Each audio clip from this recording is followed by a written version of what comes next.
روبی اس کے سر پہ کھڑی زہر اگل رہی تھی۔ دیکھا، میں نہ کہتی تھی شروع سے کہ یہ ہمارا خون ہو ہی نہیں سکتا، یہ تو کوئی گند ہے۔ دستگیر بیگم کی پھیکی سی کانپتی آواز برآمد ہوئی۔ دران، یہ سب بکواس کر رہی ہے، اس کی باتوں کی طرف توجہ مت دینا ہرگز۔ نہیں دے رہا توجہ، بڑے آرام سے کہا اور پرسکون انداز میں ٹانگ پر جمائی ٹانگ اتاری۔ تو نکلو پھر یہاں سے، کوئی کاغذات نہیں ملیں گے جب تم ہمارے خاندان کا خون ہی نہیں ہو تو، روبی نے پھنکار کے کہا۔ دران ایک دم اپنی جگہ سے اٹھا، ہاتھ سے کوٹ کی آستین کے شکن درست کیے اور پھر سر اوپر اٹھایا۔ نکل تو میں رہا ہوں، لیکن جائیداد اب میں نہیں چھوڑوں گا۔ مصنوعی استہزائیہ مسکراہٹ چہرے پہ سجائی۔ آپ کے پاس کوئی ثبوت ہے کہ میں نوین بھائی کا بیٹا نہیں ہوں؟ بھویں اٹھائے بڑے آرام سے پوچھا۔ سب ہونکوں کی طرح اسے دیکھ رہے تھے۔ نہیں ہے نا؟ کندھے اچکائے اور پھر اسفند ملک اور اپنے درمیان کا فاصلہ ختم کیا۔ مسٹر اسفند ملک، مجھے نوین ملک کی جائیداد کے تمام کاغذات چاہیے۔ اگر آپ شرافت سے نہیں دیں گے تو میں عدالتی کارروائی کروں گا۔ سپاٹ مگر روبدار لہجے میں دھمکی دی۔ میں جا رہا ہوں، اب پرسوں کاغذات لینے ہی آؤں گا، وثوق سے کہا اور سب کو حیرت میں گھورتے چھوڑ کر لاؤنج سے باہر نکل آیا۔ کوئی اسے بالکنی سے دیکھ رہا تھا، جانتا تھا وہ سبرینا ہے، لیکن اس کی طرف دیکھنا بھی گوارا نہیں کیا تھا۔ لمبے لمبے ڈگ بھرتا وہ ملک ہاؤس کا گیٹ پھر سے پار کر گیا۔ یہ تو بہت اچھی خبر سنائی کہ اس لڑکی کی تمہاری بیوی سے بہت اچھی دوستی ہو گئی ہے۔ مزید گھیرا تنگ کرو۔ بروس فون کی دوسری طرف سے چہک رہا تھا۔ فون کان کو لگائے برہان نے مسکراہٹ کو گہرا کیا۔ وہ اسے سبرینا اور جویریہ کی بڑھتی ہوئی نزدیکی کے بارے میں آگاہ کر رہا تھا۔ اسٹیون کی فلم کی شوٹنگ شروع ہو چکی تھی، جہاں وہ اس وقت اپنی وین میں بیٹھا تھا۔ ایک عجیب سا نشہ تھا جس میں اب وہ دران کو بہت نیچے لے جانا چاہتا تھا اور خود اس کی طرح اونچائی پر جانا چاہتا تھا۔ اب اسے کسی طریقے سے گھر سے باہر لانے کی کوشش کرو۔ بروس کی اگلی بات پر اس کے لبوں کی مسکراہٹ ایک دم سے غائب ہوئی۔ یہ بہت مشکل کام ہے، پیشانی پہ بل ڈالے گا۔ دوسری طرف بروس کے پوچھنے سے پہلے ہی وضاحت دی۔ وہ درانگ سے بھی زیادہ عجیب ہے، مطلب اس کی کوئی عام لڑکیوں جیسی خواہشات ہی نہیں ہے، باہر نہیں جاتی، شاپنگ نہیں کرتی، بہت الگ لڑکی ہے۔ یہ تو مسئلہ ہے، پھر اس کے باہر نکلنے کا انتظار ہے، پھر کام آسان ہو جائے گا۔ بروس نے اپنی بات پہ زور دیا۔ اپنی بیوی سے کہو وہ دران کا اعتماد بھی جیتنے کی کوشش کرے اور پھر کسی طریقے سے، بس کسی طرح اسے درانگ ولاس سے باہر لے آئے۔ ہاں، برہان نے تھوڑی پر ہاتھ پھیرتے ہوئے پرسوچ ہنکارا بھرا۔ ذہن تیزی سے دوڑ رہا تھا۔ انل کو حیرت کا شدید جھٹکا لگا تھا۔ گاڑی کو ایک دم سے بریک لگائی اور سڑک کے کنارے پہ روک دیا۔ ٹائر ایک دم سے چرچرا اٹھے۔ وہ ڈرائیونگ سیٹ پہ بیٹھا تھا اور دران اس کے برابر کی نشست پہ براجمان تھا۔ تم نے محبت کا اظہار کیا؟ حیرت میں ڈوبا بے یقین لہجہ وہ منہ کھولے دران سے پوچھ رہا تھا، جو بڑے آرام سے اس کی طرف دیکھ رہا تھا۔ آج وہ دوپہر کو 3 بجے اٹھا تھا۔ جویریہ کمرے میں نہیں تھی، وہ شاید سبرینا کے کمرے میں تھی۔ اسے آج کسی نئی فلم کی اسکرپٹ کے لیے میٹنگ پہ جانا تھا، جہاں سے واپسی پر اس نے اپنی طرف سے بڑے پرسکون لہجے میں انل کو اپنے اور جویریہ کے اظہار کے بارے میں بتایا، لیکن اس کی حیرت پر اب وہ پریشان تھا۔ ہاں، خود ہی تو کہا تھا، تو کر دیا اظہار، اب اس میں اتنا حیران کیوں ہو رہے ہو؟ ابرو اچکائے، سیاہ لیدر جیکٹ پر سیاہ چشمہ آنکھوں پر ٹکائے، وہ یعنی کہ دران اسے یہ بتا رہا تھا کہ اس نے رات جویریہ سے محبت کا اظہار کر دیا اور وہ حیران بھی نہ ہوتا۔ مطلب تم نے واقعی اس سے محبت کا اظہار کیا اور اس نے بھی کیا؟ پھر سے سوال دہرایا، ایسے جیسے یقین نہ ہو۔ دران نے گہری سانس خارج کی، سر ہوا میں تعصب سے مارتے ہوئے ڈیش بورڈ پہ رکھا سگریٹ کیس اٹھایا۔ رات اسے میرے اظہار پر یقین نہیں آیا اور اب تمہیں میری بات پہ یقین نہیں آیا۔ دران نے لبوں میں سگریٹ دبائے سنجیدگی سے جواب دیا۔ کیا مطلب؟ دران نے اس سوال پر سگریٹ کو شعلہ دیتے ہوئے آنکھیں اٹھائیں، پھر لائٹر بند کیے سامنے دیکھا۔ مطلب یہ کہ محترمہ کو اس بات کا یقین نہیں ہے کہ میں اس سے محبت کر سکتا ہوں۔ کیوں؟ تم نے کیا کہا تھا اسے؟ میں نے کہا تھا کہ انل کو لگتا ہے مجھے تم سے محبت ہو گئی ہے۔ انل نے تجسس میں کھلا منہ بدمزگی سے بند کیا۔ اس سے اس طرح کے ہی اظہار محبت کی توقع تھی۔ یہ کہا تم نے؟ اتنے بکواس طریقے سے اظہار کرتا ہے کوئی کہ بھئی میرے دوست کو لگا مجھے تم سے محبت ہو گئی ہے؟ نہیں، اس کے بعد اور بھی بہت کچھ کہا لیکن نہیں مانی۔ انل نے حیرت سے سوالیہ اسے دیکھا۔ چہرے کے تاثرات اب بھی بدمزگی والے تھے۔ ہاں، وہ خود کو میرے قابل نہیں سمجھتی۔ اس کو لگتا ہے کہ میں بہت بڑا فلم اسٹار ہوں اور وہ ایک عام سی لڑکی ہے جس پہ شاید میں ترس کھا رہا ہوں۔ اوہ، پھر اب کیسے یقین دلانا ہے اسے؟ اب کی بار چہرے کے تاثرات بہتر ہوئے۔ کیسے دلاتے ہیں یقین؟ دران نے الٹا اس سے سوال کیا تو وہ لبوں کو آپس میں ملائے سوچ میں پڑ گیا۔ پھر اچانک اس کی طرف پہلو بدلا۔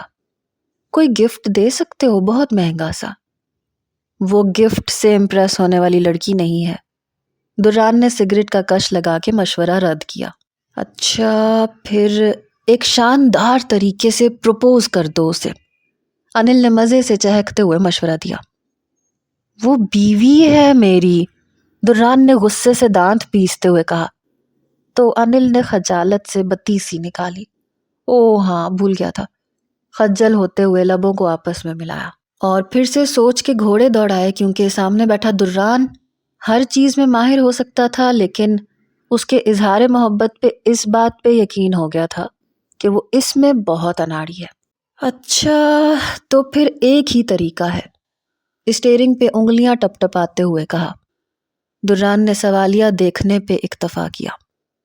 اسے گھمانے لے جا، کسی ایسی جگہ جہاں چاروں طرف محبت کے رنگ بکھرے ہوں، کوئی بہت ہی حسین جگہ، وہاں جہاں بن کہے سب محبت کو محسوس کر لیتے ہیں۔ مطلب ہنی مون، انل نے بھویں نچاتے ہوئے مشورہ دیا۔ دران نے گھور کے اسے دیکھا۔ یہ طریقہ کام کرے گا؟ دران کی بات پہ انل نے 1 سیکنڈ کا توقف لیا، پھر تعصب سے لب بھینچے گویا ہوا۔ بھائی میرے، آپ نے اپنی بیوی کو اپنی محبت کا یقین دلانا ہے، نہ کہ یہ آپ کا کوئی خفیہ مشن ہے جس میں طریقے کے کام کرنے کے بارے میں پوچھا جا رہا ہے۔ مجھے وہ کسی مشن سے بھی مشکل لگتی ہے۔ سگریٹ کا کش لگاتے ہوئے آنکھوں کو چندھی کیے کہا۔ شفاف سڑک سے مختلف گاڑیاں ان کی گاڑی کو پیچھے چھوڑتے ہوئے گزر رہی تھیں۔ ہاں، وہ بہت مختلف ہے، مجھے بھی اس کی باتوں سے اندازہ ہوا تھا، مختلف اور سمجھدار، لیکن محبت میں سب ایک جیسے ہو جاتے ہیں جناب۔ انل نے اس کی بات کی تائید کی لیکن ساتھ ہی گہرا سانس لیتے ہوئے محبت کی علامت سے آگاہ کیا۔ کیسے؟ دران نے سگریٹ کو بجھانے کے لیے گاڑی کے ایش ٹرے میں مسل کر بھویں اٹھاتے ہوئے سوالیہ نگاہ اس پہ اٹھائی۔ محبت ویسے تو ایک جذبہ ہے لیکن کچھ سیانے اسے ایک بیماری کہہ گئے ہیں، اور بیماری کے اثرات ہر بیمار پر ایک جیسے ہوتے ہیں۔ تمہارے کہنے کا مطلب ہے کہ میں اب بیمار ہوں؟ شدید والا، انل نے لب بھینچے سر اس بات میں ہلایا۔ دران کے چہرے پر ہلکی سی فکر مندی کو دلچسپی سے دیکھا اور گاڑی کو اسٹارٹ کرنے کے لیے چابی گھمائی۔ تمہیں ویسے ان سب باتوں کے بارے میں اتنا کیسے پتا ہے؟ کیونکہ میں نے عام لڑکوں کی طرح لڑکپن سے جوانی تک کا یہ سفر طے کیا ہے، تمہاری طرح ایب نارمل طریقے سے نہیں۔ انل نے اسٹیئرنگ کو گھماتے ہوئے گاڑی کو پھر سے سڑک پہ اتارتے ہوئے اس کی طرف دیکھے بنا جواب دیا۔ اس کا مطلب ہے تم نے مجھ سے بہت کچھ چھپایا ہے۔ دران نے اس کے چہرے پہ نگاہیں جمائے شکوہ کیا۔ انل نے اسٹیئرنگ کو تھامے حیرانگی سے گردن گھمائی۔ کیا چھپایا؟ اپنی عاشقی کے قصے، چہرہ پھیر کے کھڑکی کی طرف دیکھتے ہوئے مصنوعی خفگی سے کہا، پھر انل کی طرف دیکھا۔ میں نے تم سے کچھ بھی کبھی بھی نہیں چھپایا۔ ہاں لیکن ایسے قصے ان کو سنائے جاتے ہیں جو اس طرح کے قصے سننے میں دلچسپی رکھتے ہوں۔ اب ہے دلچسپی، سنا۔ بلا کی سنجیدگی چہرے پہ سجائے کہا تو انل بے ساختہ ہنس دیا۔ ناکام عاشقی کا قصہ ہے، سن کے کیا کرو گے؟ اپنی عاشقی کو ناکام ہونے سے بچاؤں گا، مبہم سی مسکراہٹ کے ساتھ فوراً جواب دیا۔ واہ واہ، مطلب کہ اس میں بھی ماہر ہونا چاہتے ہو۔ زیادہ بات کو گھمانے کی ضرورت نہیں ہے، قصہ سنا۔ ہاں تو سنو۔ جب تم لاہور گئے تھے، پیچھے سے ایک کلاس فیلو کے ساتھ چلا تو تھا۔ کیا چلا تھا؟ ایک ابرو اٹھائے شاکی نگاہ ڈالی۔ انل نے اس کے شکی تاثرات کو دیکھ کے دانت پیسے۔ یہ اپنے نان پروفیشنل سوال ذرا بند ہی رکھنا بیچ میں۔ سچی محبت کا بہت ہی دکھی قصہ ہے۔ جہاں سمجھ نہیں آئے گی پوچھوں گا تو؟ اوکے نہیں پوچھتا۔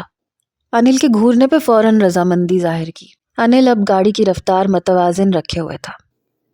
ہاں تو وہ میرے ساتھ یونیورسٹی میں بی ایس کر رہی تھی، ہماری کمیونٹی کی تھی، اچھی لگتی تھی مجھے۔ اچھی تو تمہیں ساری لڑکیاں لگتی ہیں ہمیشہ سے۔ اب اتنی بھی میری کردار کشی کرنے کی ضرورت نہیں، اس کے لیے اسپیشل فیلنگز آتی تھیں مجھے، جیسے تمہیں اب جویریہ کے لیے۔ اوہ اچھا۔ دران نے سر کو اس بات میں ہلایا، پھر سنجیدگی سے اگلا سوال پوچھا۔ وہ بھرپور دلچسپی ظاہر کر رہا تھا کیونکہ یہ سب اس کے لیے بالکل نیا اور الگ تھا۔ ہر جذبہ، ہر احساس جس سے وہ آج سے پہلے بالکل نا آشنا تھا۔ کیسی فیلنگز تھیں وہ؟ نگاہوں کو چندی کیے ڈرائیو کرتے انل کی طرف پہلو بدلا۔ انل نے کھوئے سے انداز میں سامنے نگاہیں جمائیں۔ وہ مجھے ہمیشہ بھیڑ میں بھی سب لڑکیوں میں نمایاں لگتی تھی۔ کبھی غلطی سے بھی پاس سے گزر جاتی تو دل کے پمپ کرنے کی رفتار بڑھ جاتی تھی۔ میں اس سے بات نہیں کر پاتا تھا، بس چھپ چھپ کے اسے دیکھتا رہتا تھا۔ کوئی گانا سنتا تو وہ خیال میں خود ہی آ جاتی تھی۔ انل نے گہری سانس لی اور خاموش ہو گیا۔ دران نے ایک سیکنڈ کے لیے اسے خاموش دیکھا، پھر تجسس سے پوچھا، پھر بس میں فیلنگز کو محسوس کرتا رہ گیا اور اس کی بی ایس کے دوران ہی شادی ہو گئی۔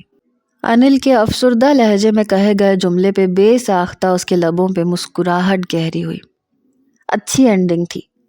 پھر اگلا عشق کب ہوا؟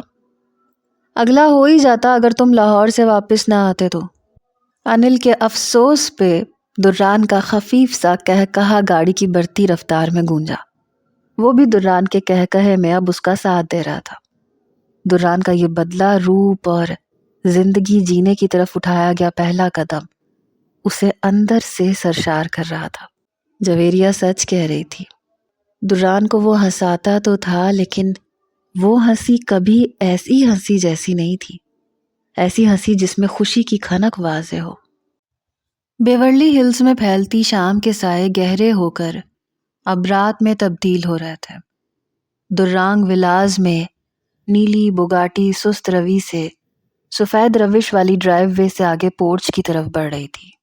انل ڈرائیونگ سیٹ سنبھالے ہوئے تھا جبکہ وہ بشاشت سے مسکراتا ہوا اس کے ساتھ براجمان تھا۔ دل سے کتنے ہی بوجھ آہستہ آہستہ ختم ہونے کا احساس تھا۔ وہ نہیں جانتا تھا کہ محبت اتنا حسین جذبہ ہے کہ اس میں آس پاس کی دنیا رنگین لگنے لگتی ہے۔ انسان بھی عجیب مخلوق ہے، اپنے اندر کے موسم کے حساب سے ہی باہر کے موسم کو رنگ دینے لگتا ہے۔ کل تک ہر ڈوبتا سورج اس کے اندر پنہا تکلیفوں اور تنہائیوں کو بڑھا دیتا تھا، لیکن آج یہی ڈوبتا سورج ایک میٹھی سی لہر وجود میں دوڑا رہا تھا۔ گاڑی سے اترنے کے بعد دونوں نے آگے پیچھے ہی پورچ سے آگے لاؤنج کی راہداری میں قدم رکھا۔ ہال میں اس وقت سبرینا اکیلی موجود تھی۔ پوری دیوار میں نصب LED اسکرین پر کوئی فلم چل رہی تھی اور وہ ان کے قدم رکھنے سے پہلے تک بڑے انہماک سے اسے دیکھنے میں محو تھی۔ دران وہ بے نیازی سے انل کے ہمراہ پاس سے گزر رہا تھا جب سبرینا کی پکار پہ وہ رکا۔ انل نے سراسیمگی سے ایک پل کے لیے پیچھے مڑ کے دیکھا۔ سبرینا ٹی وی بند کرتے ہوئے صوفے پہ سے اٹھ رہی تھی۔ دران رک کر اب پوری طرح اس کی طرف متوجہ تھا۔ انل نے سنجیدگی سے قدم اپنے کمرے کی طرف بڑھا دیے۔ وہ مجھے تھینک یو کرنا تھا۔ ریسپشن پارٹی بہت شاندار تھی۔ سفید ٹی شرٹ اور تنگ جینز میں ملبوس وہ حسن کا ملکوتی شاہکار لگ رہی تھی۔ سنہرے سیدھے بال کسی آبشار کی طرح کندھوں پہ گرے تھے۔ تھینک یو کس بات کا؟ یہ سب تمہارے اعزاز میں تھا۔ روم پسند ہے؟ اگر کوئی اور چاہیے تو بتا دینا۔ دران نے سنجیدگی سے پینٹ کی جیبوں میں ہاتھ ڈالے پوچھا۔ وہ کندھے پہ گرتے سنہری ریشم بالوں کو جھٹک کے سر ہلا گئی۔ سب ٹھیک ہے، آہستگی سے کہا اور پھر نگاہیں جھکائے دونوں ہاتھوں کی انگلیوں کو آپس میں ملایا۔ بڑے ناخن سرخ نیل پالش سے رنگے تھے۔ بیٹھ کے بات کرتے ہیں۔ صورت سے سر اٹھائے وہ دران کو صوفے پہ بیٹھنے کا کہہ رہی تھی۔ ہاں، دران نے سنجیدگی سے ہنکارا بھرا، پھر قدم صوفے کی طرف بڑھا دیے۔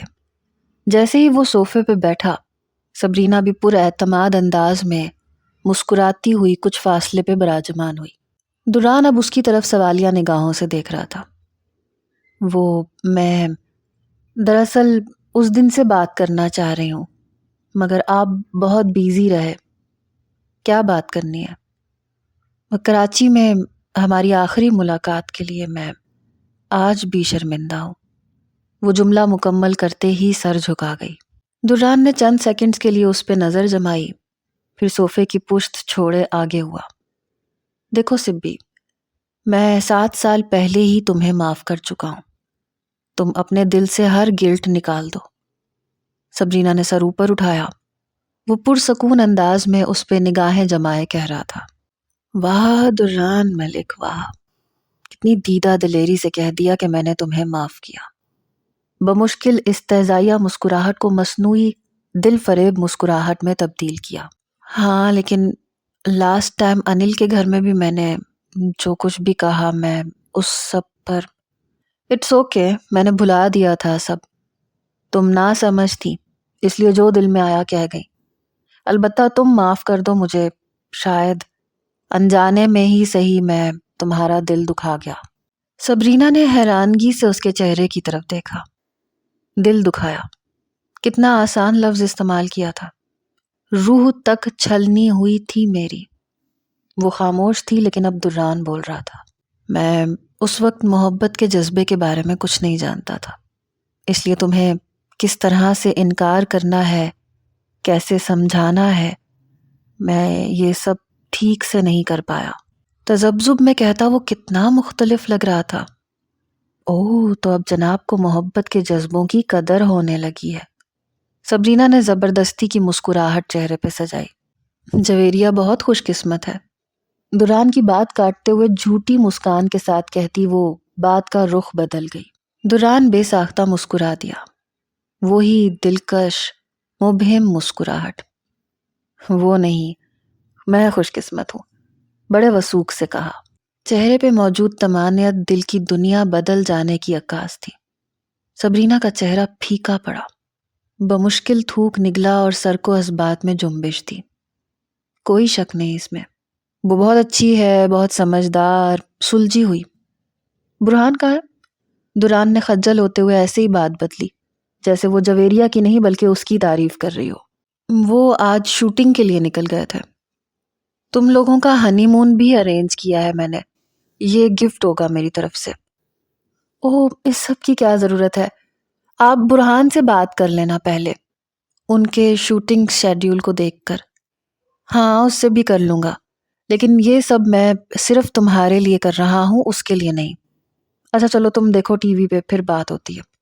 صورت سے وہ اپنی جگہ سے اٹھا، لیکن صوفے پہ بیٹھی سبرینا برہان کے لیے اس کی ازلی بے اعتنائی پر پہلو بدل کے رہ گئی۔ وہ اب دھواں دھواں چہرے سے دران کی پشت کو گھور رہی تھی، جو پتہ نہیں کس خوشی میں جھومتا ہوا اپنے کمرے کی طرف بڑھ رہا تھا۔ کمرے کا دروازہ کھلنے کی آواز پر ہی دل زور سے دھڑکنے لگا تھا۔ دل نے اس کے قدموں کی چاپ سے ہی اسے پہچان لیا تھا۔ وہ بظاہر تو اس وقت کتاب پڑھنے میں مگن تھی، لیکن عجیب بے کلی تھی۔ کتاب کا ہر لفظ اڑنے لگتا، اڑ کے ہوا میں گھل جاتا۔ اور پھر رات کے وہ پل ذہن میں گھومنے لگتے جب دران اس کے سامنے بیٹھا محبت کا اظہار کر رہا تھا۔ ہر سانس کے ساتھ اس پل کو یاد کرتے کرتے اب دن سے رات ہو گئی تھی۔ حسب معمول کمرے میں داخل ہوتے ہی دران کی پہلی نگاہ سامنے بیڈ کی طرف اٹھی، جہاں وہ معمول کے مطابق کتاب کی ورق گردانی میں مصروف تھی۔ دران نے ایک بھرپور نگاہ اس پہ ڈالی اور قدم ریسٹ روم کی طرف بڑھا دیے۔ واپس نکلا تو وہ اسی طرح بیٹھی تھی اور کتاب گود میں رکھے سر جھکائے ہوئے تھی۔ ہلکا نارنگی اسکارف گھوم کے گلے کی زینت بنا ہوا تھا۔ بالوں کی ڈھیلی پونی اور گال پہ جھولتی لٹیں اسے دل فریب بنا رہی تھی۔ دران نے اس پر نگاہ ٹکائے چند قدم کا فاصلہ طے کیا اور اگلے ہی لمحے وہ اس کے سر پہ کھڑا تھا۔ یہ دیکھو لسٹ، ہاتھ میں پکڑا اپنا موبائل زویریہ کی طرف بڑھاتے ہوئے کہا۔ انل کے آخری مشورے پہ عمل کرتے ہوئے وہ دنیا کے تمام خوبصورت ممالک کے مقامات کی لسٹ نکال کر موبائل زویریہ کے سامنے کر چکا تھا۔ کس لیے؟ کتاب سے سر اٹھائے حیرت سے موبائل کی کھلی اسکرین کی طرف دیکھتے ہوئے پوچھا۔ گھومنے چلتے ہیں، جہاں تم چاہو گی وہاں، جگہ پسند کر لو۔ وہ کس لیے؟ وہی سوال دہرائے اب وہ نگاہ موبائل اسکرین سے ہٹا کر دران کی طرف دیکھے ہوئے تھی۔ تمہیں یقین دلانے کے لیے، فوراً جواب آیا۔ مجھے نہیں جانا۔ آہستگی سے انکار کرنے کے بعد پھر سے کتاب کھولی۔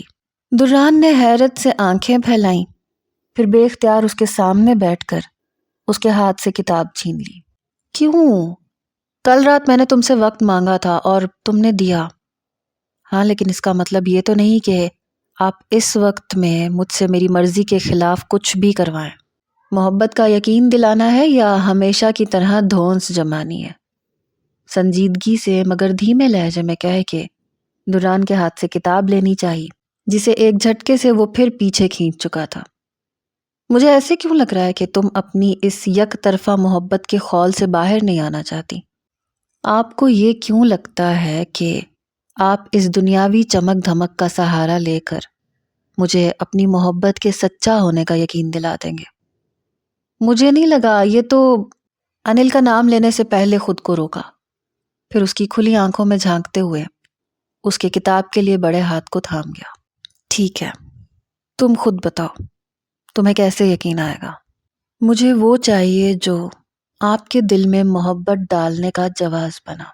بہت دھیما مگر پر اعتماد لہجہ تھا۔ دران کے ہاتھ کی نرم گرفت اس کی قربت ارادے کمزور کر رہی تھی، مگر اسے کمزور نہیں ہونا تھا۔ کیا؟ سمجھا نہیں میں، کیا چاہیے؟ اف یہ معصومیت۔ دل تو ہر حکم پر سر تسلیم خم کرنے کو تیار تھا، مگر وہ جو سوچ چکی تھی کرنا وہی تھا۔ مجھے قرآن سیکھنا ہے آپ سے، اور اب کی بار میں یہ زبردستی نہیں کروانا چاہتی۔ میں چاہتی ہوں آپ پورے دل سے مجھے پڑھائیں۔ دران کی ہاتھ پہ سے گرفت ختم ہوئی تھی۔ وہ پرعزم لہجے میں اپنا فیصلہ سنانے کے بعد اب دران کے چہرے کو کھوج رہی تھی، جہاں رنگت کا بدلنا صاف واضح تھا۔ بولیں، دیں گے مجھے دنیا کا سب سے پیارا اور انوکھا تحفہ؟ اپنے خوبصورت انداز بیاں میں اللہ کی کتاب پڑھائیں گے مجھے؟ وہ سوال پہ سوال کر رہی تھی۔ دران بس یک ٹک اسے دیکھ رہا تھا۔ ایک طرف وہ تھی جو اسے اب اپنے جینے کی وجہ لگتی تھی، اور دوسری طرف وہ عمل تھا جس سے غفلت برتے اسے برسوں ہو چلے تھے۔ وہ چاہتی ہے میں اسے دل سے پڑھاؤں، لیکن میں وہ دل کہاں سے لاؤں؟ وہ ایک دم سے اپنی جگہ سے اٹھا اور قدم کمرے کے بیرونی دروازے کی طرف بڑھا دیے۔ زویریہ نے بجھتے دل سے اس کی طرف دیکھا، لبوں پر پھیکی سی مسکراہٹ ابھری۔ دران، مجھے آپ کی یہ خول میں لپٹی شخصیت نہیں چاہیے۔ اگر میری محبت اس پتھر جسم کو چیرتی ہوئی آپ کے دل میں احساس پیدا کر سکتی ہے تو میرا اللہ تو ہر مسلمان کی شہ رگ سے بھی زیادہ قریب ہے۔ غافل ہم ہوتے ہیں، وہ ہم سے نہیں ہوتا۔ ہم شکوے اور خود کی سوچوں کو حاوی کرتے ہوئے قصوروار اسے ٹھہرا دیتے ہیں اور اس سے خفا ہو جاتے ہیں، لیکن وہ ہماری ہر غفلت، ہر گناہ ہر بھول کی توبہ اور معافی کے انتظار میں ہوتا ہے۔ وہ رحیم ہے جو شیطان کے ہر بہکاوے پر اس سے غفلت برتنے والے کو اس کی توبہ پر پھر سے گلے لگا لیتا ہے۔ وہ 70 ماؤں سے زیادہ محبت کرتا ہے، اس ماں سے 70 گناہ زیادہ، جو اپنے بیٹے کی ہر غفلت اور زیادتی کو بھلا کر اسے گلے لگا لیتی ہے۔ اس پر یہ سب بیت چکی تھی۔ زندگی کی ٹھوکروں نے اسے بھی اللہ سے شکوہ کرنے پہ مجبور کیا تھا، لیکن وہ غلط تھی، اور اب دران کو بھی اس کی غلطی کا احساس دلانا چاہتی تھی، اور اب تو وہ کمزور بھی نہیں تھی۔ دران کے دل میں محبت کی پھوٹتی کومپل اس کی طاقت تھی۔ دل فریب مسکراہٹ لبوں پہ گہری ہو رہی تھی۔